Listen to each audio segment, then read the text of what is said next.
Hey, welcome back to another ZolYin podcast. Had a technical hiccup in the past week going into this week, so forgive the lack of episodes. Apologize there. I have officially fixed the problem as of right now. In the meantime, what I got ready for you is a drive-in episode, so please enjoy this episode. Tomorrow we go back to our regularly scheduled programs. Have a great day.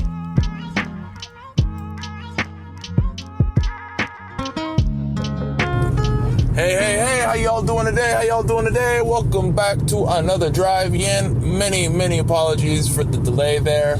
I actually had other recordings done, but somehow the automated system I was using, the app I was using, not the app, it's an app, but it's not an app. It's a third-party PC app that uploads your stuff for you, scheduled wide across all the platforms. Apparently it wasn't doing that, and I caught it today. I was like, oh, okay, so it wasn't doing it for a whole week. That's great. So I just like to put that out there and preface it with an apologies for that.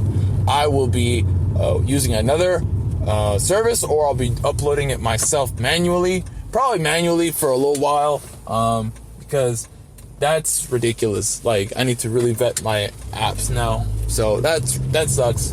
But hey, here's a free episode, an additional free episode on top of what I normally put out. Many apologies once again. I will give you a quick update. Really fun times. I'm working on and finished actually my project with the YouTuber. So I have more time now. I'm going to be wrapping up my book. Man, I am exhausted. I've been writing all week. Okay, and usually I write. I spend an hour a day. When I mean by I wrote all week, I mean I spent no less than 5 hours per day. I have been on a writing rampage, and I kind of like it. Yeah, I think there's something to it when you just are like going about your life, researching crypto, researching NFT stuff, researching your book, and then writing your book, and then going to work, and then exercising, sleep. That's about it. You do all that. That's it. That's your life. And it's pretty good. I think I like it. I've been pulling back my social media use a lot more. Like, I literally posted maybe one thing last week. I don't remember what it was. Oh, it was a reply to somebody about my show. So people who are contacting me and praising the show, liking the show, all that stuff, I'm always going to be right away, maybe not right away, but at least on that same day, hopefully, I'll be able to reply. I'm pretty good at that. I'm pretty good at getting back to people. That won't always be the case. I can already tell now. I'm going to be pretty hard to reach once my book comes out. It's going to be kind of crazy, because I'll tell you right now, guys, I'm a machine. Once I put out a project, it just steamrolls. Okay, it's what's the term called? It has the compound effect. Every project I've ever done has the compound effect. I'm like Ethereum. 1, 2, 3, 4, 10, 20, 30. Oh my God, it's just nonstop. I don't know when to stop. I don't stop. Did I just see graffiti that said hodl? I think I just saw graffiti that said hodl. I'll have to look at that later. I'm pretty sure it said hodl. That's kind of, although I'll be honest, I'm kind of, when I was younger, I was pro graffiti. Now it's more nuanced. I'm kind of low-key anti-graffiti. I like the idea of graffiti, but actually seeing it is just like, I don't know. It's kind of a mix. It's a mix. I'm very nuanced. I have mixed opinions about a lot of things. Oh, I like this because the culture. Oh, cool. But do I like this? The implications of what this means? That's complicated. It's a very complicated question, because there will be negative side effects that will come from that graffiti on the wall, even though that person probably meant well to have the little hodl on there. Let me tell you something. It's a little signal to tell people, hey, you can go ahead and do that here. It's tolerable. And then you'll see diminishing returns, as they say. You'll see worse and worse graffiti. Anyway, that's that's an aside. I think that comes with a lot of nuance. I think with everything that's political or politically inclined, minded, whatever you want to call it, slanted, there's a lot of nuance to be had. But anyways, going back to my book, I gotta say, guys, I kind of low-key understand why people do different works, and by that I mean non-connecting, non-continuity works, because it gets complicated after a while. I'm like, I gotta create a new timeline, like a unique timeline, like product or document, just to keep track of everything. It's kind of getting to that point where I'm like, all right, when did this happen again? You know, I remember most of it, but like there's like little nuanced sections, like little parts that you're like, oh yeah, I forgot that happened at this time. Okay, so that character cannot be there, blah blah blah. You know, as things go, you know, as you know, just part of life, part of continuity, part of writing. You just have to keep track of where characters are. That's why I'm a big fan of keeping a very tight-knit cast, main cast for sure, and then the people on the outside is it periphery? I guess periphery is the term. People on the periphery, then you can be a little bit more relaxed about where they are, what time, but you still gotta be on it, because you don't want that person to be like in two different like stories at the same time. That just makes no sense, you know. So anyways, that's a whole other thing. I don't want to get into a tangent about that. We could talk about timelines in a future episode, but what I do want to talk about is me watching some Terminator. I wanted to watch some Terminator because there's some Terminator leanings in my book, and I haven't watched Terminator in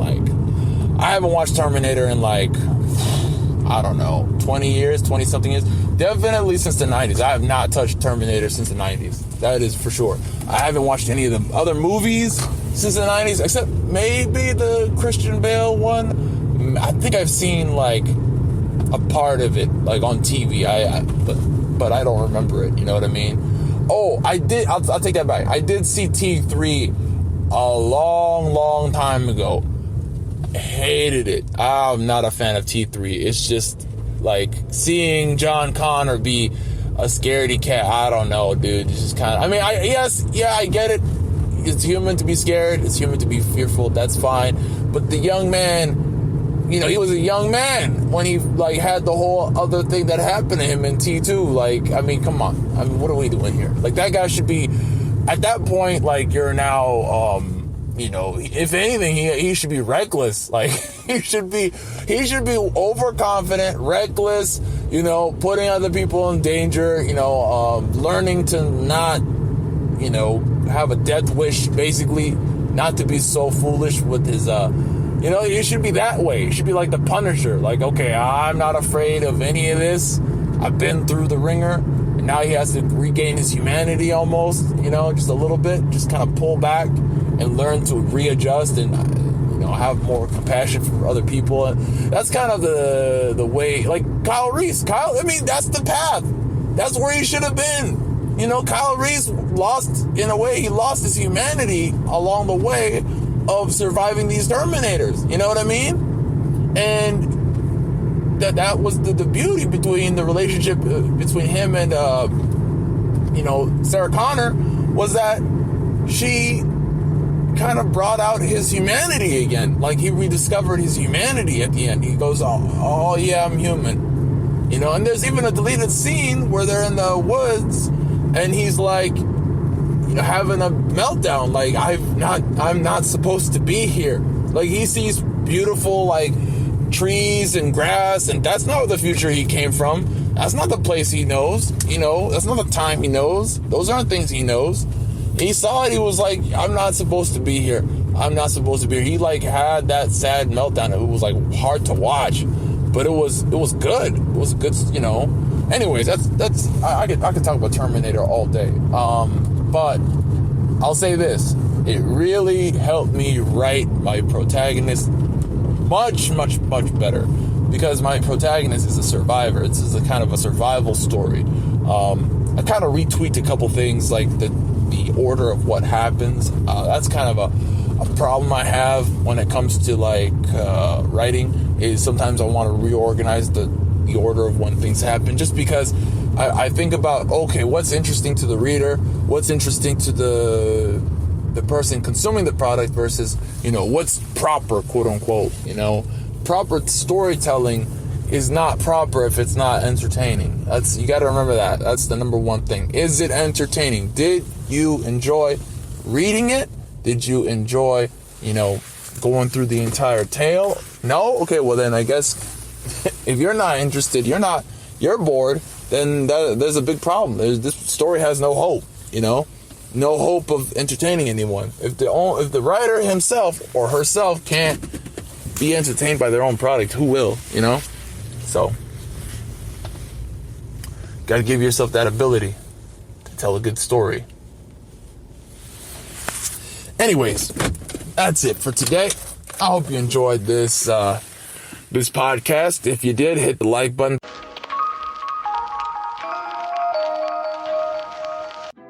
Hey, you know what? I agree.